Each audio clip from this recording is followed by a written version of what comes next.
Halo, selamat datang lagi di pembahasan mendalam kita. Hari ini nih, kita mau fokus banget ke bab 1 dari buku Untrapping Product Teams. Sumber kita ya jelas dari kutipan buku itu sendiri. Tujuannya, kita mau coba gali bareng-bareng gimana sih cara kerja yang umum yang biasa kita lihat, malah bisa jadi jebakan buat tim produk, atau sebaliknya, justru bisa bikin mereka lebih leluasa. Pernah nggak sih Anda ngerasa gitu? Tim kayaknya sibuk banget ya, bikin fitur terus, rilis terus, tapi kok dampaknya kayak kurang greget gitu. Nah, bab ini langsung nunjuk ke satu hal yang mungkin agak nyentil ya. Banyak perusahaan ternyata sibuk bangun solusi, tapi nggak benar-benar nyambung sama pelanggan yang harusnya mereka layani. Kayak gimana ya, lari di treadmill gitu mungkin. Banyak gerak, tapi ya di situ-situ aja. Nah, di buku ini langsung dikenalin nih, ada istilah feature factory atau ya gampangnya public feature. Ini bukan cuma soal sibuknya ya, tapi lebih ke kondisi di mana tim itu udah kayak terobsesi sama output. Pokoknya kirim fitur, tapi tujuannya apa? Arahnya kemana? Itu seringkali nggak jelas. Betul, dan akibatnya, yaitu tadi, sering banget mereka malah bikin solusi buat masalah yang nggak nyata. Atau kalau udah punya ide, meskipun kelihatan jelek, wah susahnya minta ampun buat dibatalin. Bener banget.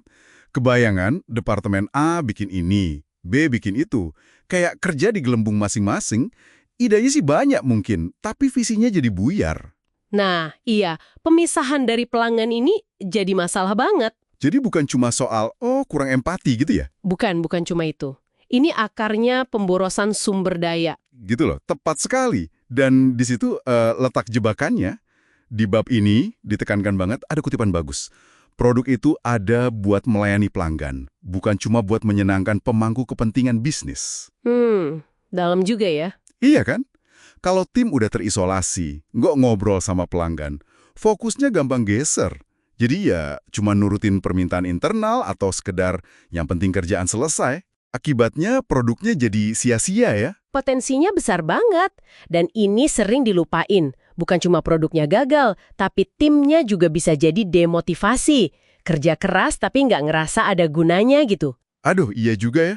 Nah, ini kontras banget sama yang namanya empowered teams, tim yang berdaya. Oke, tim berdaya. Gimana tuh bedanya? Tim berdaya ini, seperti yang sering dijelasin sama Marty Kagan ya, yang juga dikutip di sini, fokusnya itu fundamental beda. Mereka fokusnya ke outcome, hasil nyata. Bukan output ya? Bukan output. Kalau pabrik fitur kan tadi, obsesinya output, berapa banyak fitur. Kalau tim berdaya, fokusnya outcome. Dampak positif buat pelanggan dan ia jelas buat keberhasilan bisnis juga. Jadi mereka dikasih keleluasaan gitu? Betul, diberi otonomi, kepercayaan buat mecahin masalah pelanggan yang beneran sulit. Tapi caranya harus yang disukai pelanggan dan ya masuk akal buat bisnisnya. Mereka juga didorong buat ngevaluasi ide itu kritis dan cepat. Jangan lama-lama kalau idenya jelek. Wah, kedengarannya ideal banget ya. Perbedaan fokus ini pasti kelihatan di cara kerjanya sehari-hari dong. Kelihatan banget. Di bab 1 ini dibedain 2 alur kerja yang kontras. Oke. Pertama ada alur koordinatif. Nah, ini yang sering banget ditemuin di pabrik fitur. Gimana tuh alur koordinatif? Prosesnya kaku, linear, kayak riset pasar dulu, serahin hasilnya ke manajer produk. Terus manajer produk bikin spek, lempar ke desainer. Desainer bikin desain, lempar lagi ke engineer buat dibikin. Model estafet gitu. Oh, kayak oper-operan kerjaan ya? Iya, dan sering banget di tiap operan itu ada miskomunikasi atau malah konflik. Fokusnya tetap aja seberapa cepat bisa rilis. Output lagi, output lagi. Ujungnya? Yaitu, pas diluncurin kok sepi peminat, pelanggan nggak tertarik. Kenapa? Ya karena dari awal kebutuhan mereka nggak benar-benar digali bareng-bareng, kayak main telepon rusak aja. Iya bener juga ya, pesannya bisa berubah di tengah jalan. Terus lawannya apa nih? Lawannya alur kolaboratif. Nah, ini beda banget. Kalau tadi kan kaku estafet, yang ini lebih iteratif dan paralel. Maksudnya gimana tuh, iteratif dan paralel? Jadi nggak ada fase lempar-lemparan gitu. Lebih ke siklus yang muter terus, evaluasi idenya, terus belajar dari eksperimen kecil-kecilan, terus eksperimen lagi. Timnya lintas fungsi, ada orang produk, desain, engineering, semua kerja bareng dari awal. Oh, dari awal udah barengan. Iya, buat sama-sama paham masalahnya apa, terus sama-sama nguji solusi-solusi kecil. Oke, oke. Terus tadi disebut soal batalin ide buruk dengan cepat ya? Nah, itu kunci penting banget di alur kolaboratif ini. Berani bilang stop ke ide yang gak oke. Ini bukan berarti gagal loh ya, tapi malah nunjukin prosesnya sehat. Justru bagus ya? Betul! Di buku ini digambarin kayak corong gitu. Awalnya idenya banyak, masih mentah, terus lewat kolaborasi, validasi ke pelanggan, dites kecil-kecilan. Nah, ide-ide yang nggak nunjukin potensi nilai itu dibuang, disaring. Jadi energinya fokus ke yang bagus aja ya? Iya, biar sumber dayanya nggak kebuang buat ide yang zong. Tapi, ya gitu, ngomong batalin ide ini gampang di mulut. Prakteknya susah ya? Seringnya susah, politik kantor lah, ego lah, atau udah terlanjur keluar biaya banyak sayang itu sering jadi penghalang. Wah, iya banget sih itu. Nah, ini nyambung nih ke poin soal evaluasi ide yang juga dibahas kan? Nyambung banget. Kalau ditarik ke gambaran besarnya, bab 1 ini ngingetin kita buat evaluasi ide itu dari berbagai sudut.